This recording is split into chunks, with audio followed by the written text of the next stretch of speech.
नमस्कार मंडळी, S S Mahendrakar चॅनलवर आपले स्वागत आहे. आज मी आले आहे माझ्या माहेरी. आपण माझ्या आईच्या हातची एक नवीन रेसिपी पाहणार आहोत. तुम्हाला माहितीच असेल, पण आज माझ्या आईच्या पद्धतीने आपण पाहणार आहोत. तर आपण सर्वात आधी अंडे उकडून घेतलेले आहेत, सुकट भाजून घेतलेले आहे.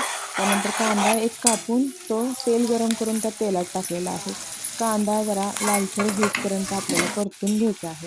कांदा ट्रान्सफर होईपर्यंत त्याच्यामध्ये हळद टाकायची आहे.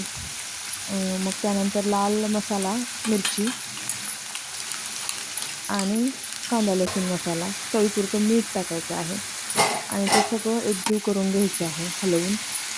आणि ते सगळं एकजीव झालं, सगळं चांगलं एकजीव झालं की मग जे आपण सुकट भाजून ठेवली होती ती थोडीशी धुवून घ्यायची आहे आणि मग ती धुवून त्या आपण परतलेल्या कांद्यामध्ये ती सुकट घालणार आहोत.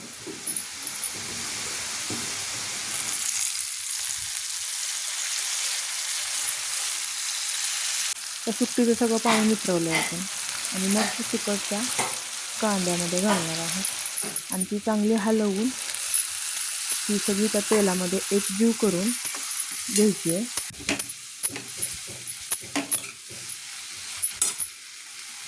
आणि मग त्यात आपण जे अंडे उकडलेले होते ते सोलून त्याचे 2 भाग करायचे आणि त्याचे 2 भाग केलेले त्या सुकटीवर ठेवायचे.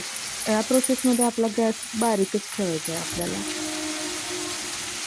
आणि मग ती सोललेली अंडी सगळी त्या सुकटीवर घालून ती सगळी चांगली एकजीव करून घ्यायची आहेत, त्या तेलामध्ये मिक्स करून घ्यायची ती अंडी. आणि हे सगळं जेव्हा एकत्र होतं तेव्हा त्यात थोडंसं चिंचूत असं पाणी घालून एक वाफ यायला ठेवायचं आहे 2 मिनटं.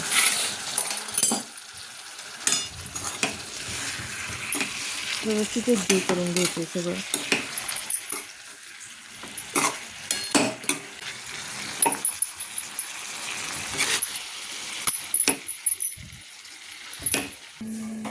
आणि मग ते झाकून ठेवायचे 2 मिनटं, गॅस बारीकच ठेवायचा आहे.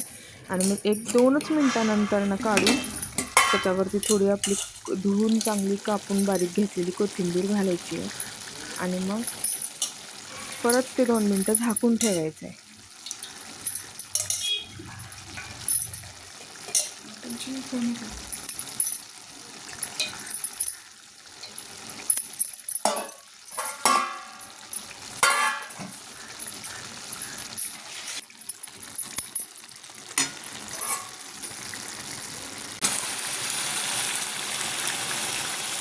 ते झाकण काढल्याच्या नंतर त्याची वाफ आली आहे बघा, कशी अशी चमचमीत असं तेल त्याला सगळं सुटलेलं आहे त्या भाजीला आणि असा लाल कलर आलेला आहे एकदम.